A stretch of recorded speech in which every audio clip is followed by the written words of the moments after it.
আৰু ৰজাব ৰজা ৰজা দে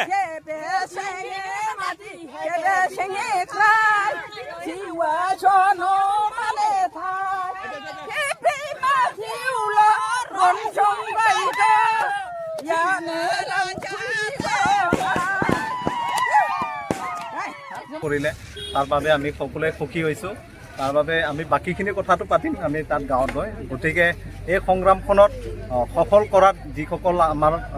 জাতীয় সংগঠন আছে নেতৃবৃন্দ আছে তেওঁলোকক আমি আদৰণি জনাব ওলাইছোঁ প্ৰথম কাৰ্যসূচীখিনি মানে প্ৰথম আমাৰ এই সংগ্ৰামত আগুৱাই নিয়াত আৰু যথেষ্ট সহায় কৰাত আমাক যথেষ্ট নিস্বাৰ্থভাৱে জাতিটোক আগুৱাই নিয়াৰ ক্ষেত্ৰত বা এই প্ৰজেক্টটো বাতিলৰ ক্ষেত্ৰত যিমানখিনি আমালৈ অৱদান আগবঢ়ালে তাৰ বাবে সকলো ছাত্ৰ সন্থাৰ লগতে বিভিন্ন জাতীয় সংগঠনক সকলো বিষয়ববীয়াসকলক ধন্যবাদ জনাইছোঁ প্ৰথমতে আমি আদৰণি জনাব বিচাৰিছোঁ আদৰণিখিনি আমাৰ সন্মানীয় সদতীয় ছাত্ৰ সন্থাৰ সম্পাদক প্ৰমোদ চাকৰাদেৱক থিয় গামোচা এখন আদৰণি জনাবলৈ অনুৰোধ জনাইছোঁ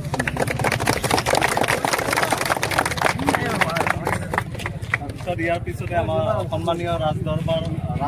সভাপতি জোৰ সিং বৰদলৈ ডাঙৰীয়া তেখেতকো এখন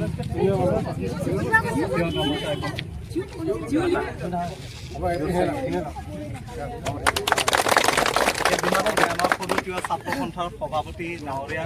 তেখেতকো আদৰণি জনাবলৈ অনুৰোধ জনাইছিলোঁ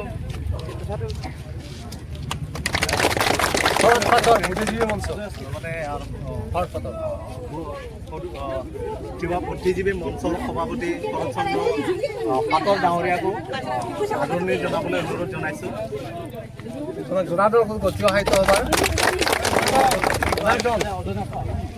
লগতে আমাৰ এই সংগ্ৰামখনত যিমানখিনি আমাক সকলো অসমত প্ৰচাৰ কৰাৰ ক্ষেত্ৰত তেখেতৰ যথেষ্ট অৱদান আছে তেখেতে আৰু নিউজৰ তেখেতে স্বত্বাধিকাৰী তেখেতৰ আমাৰ এই সংগ্ৰামটো আগুৱাই নিয়াত তেখেতে যথেষ্ট প্ৰচাৰ কৰিছিলে তেখেতকো গামোচা এখনেৰে তেখেতকো আদৰণি জনাবলৈ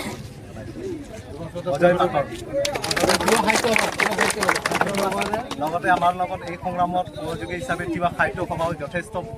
অৱদান আগবঢ়ালে জনাৰ্দন পাটৰ ডাঙৰীয়াকো আদৰণি জনাবলৈ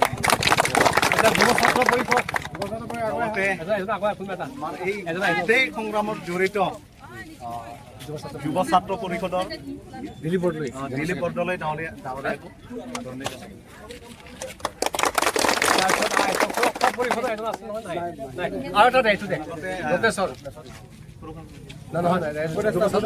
লগতে উপদেষ্টা যুৱ ছাত্ৰ পৰিষদৰ উপদেষ্টা ৰত্নেশ্বৰ বৰদলৈ ডাঙৰীয়া দেউৰী ডাঙৰীয়াকো অনুৰোধ জনালোঁ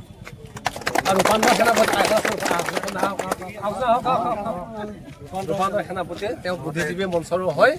আৰু সাহিত্য সভাৰ হয় দিয়ক তেখেতকো 12 পূজীয়া ৰূপান্তৰ সেনাপতি হয় ঠিক আছে